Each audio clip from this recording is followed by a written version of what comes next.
there, sports fans. This is Denise Rouleau for Pro Sports Broadcasting. I'm here at Chase Field today, Monday, October 2nd, for the Diamondbacks practice in anticipation of Wednesday's wildcard game. Harris with another edition of Pro Sports Broadcasting, coming to you live today from beautiful Chase Field, where the wildcard game is right around the corner.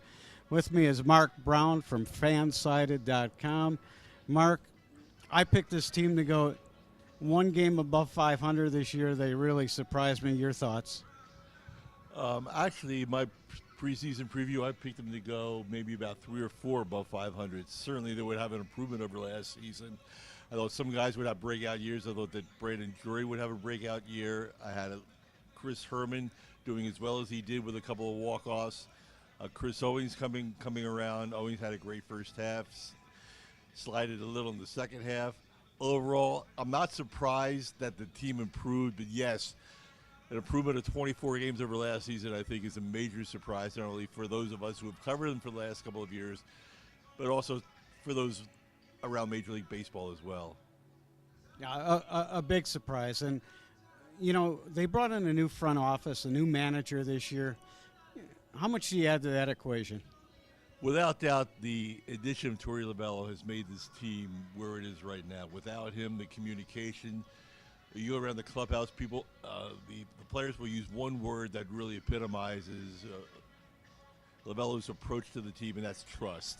They trust him, and in turn, the players trust in return. When LaBelle got the job in October, he stressed family, he stressed commitment, he stressed the open communication, and those factors have relayed into the success. I mean, you take a look at almost every professional athlete out there.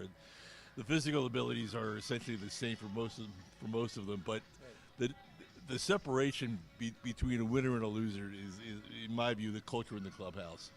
And LaBelle created a culture conducive to winning, conducive to open communication, and we see the results. Yeah, you know, talk to me about the clubhouse because, you know, I haven't been in it much this year, and you're in it almost every night. And talk about, I've heard something about some kind of campfire.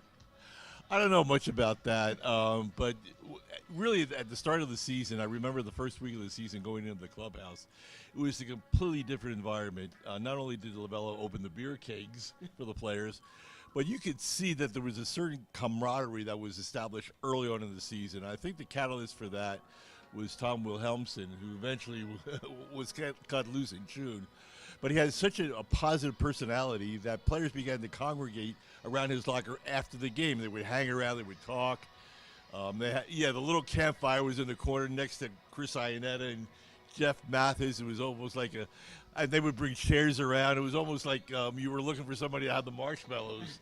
But it was a conducive environment to a certain level of camaraderie, a certain level of respect, and that translated into results. So, yeah, to go back to the original question in terms of LaBelle creating a positive environment, you could see why he encouraged the communication among players. Players actually stayed after games. I mean, I can remember going into the clubhouse last couple of years, and you would look on the life support monitor in the clubhouse. There was a straight line. There was no motion at all. But LaBelle changed all of that. He created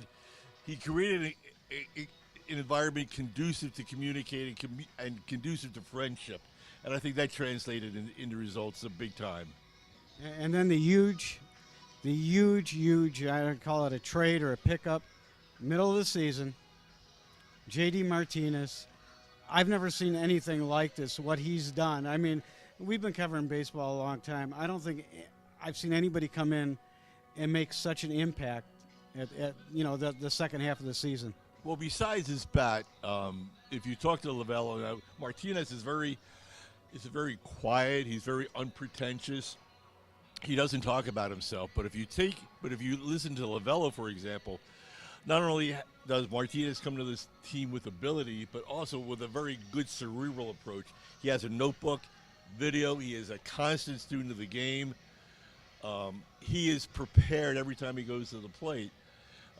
After one of the games toward the end of the season, he talked about an adjustment in his swing, elevating his swing a little bit, and his power really is to we found is power to the right center field. Not that that's a factor or not, but he comes to the plate prepared more so, LaBelle said, than most players do, through video, through notebook, through communication with other players. And Martinez, at the end of the season too, we talked about. We asked him, what are some of the factors that are responsible for your terrific success at the end of the year? And he said that you grow as a person, you grow as a player. He said, I am a different player than I was 4 years ago. I'm a different player than I was 3 years ago. I was a different player than I was earlier this season in Detroit. So is the factor of growth, of maturation, of education, as well as physical abilities. And Martinez has really made this deal one of the most noticeable ones, really, in recent Major League history, because you're trying to think back on the history of the game, transactions that have been made in the middle of the season that really have impacted a team the way Martinez has, and it's really difficult for me, it's difficult to comprehend a deal of this magnitude and really of this significance. Thanks for joining me today, Mark. Anytime, Bob.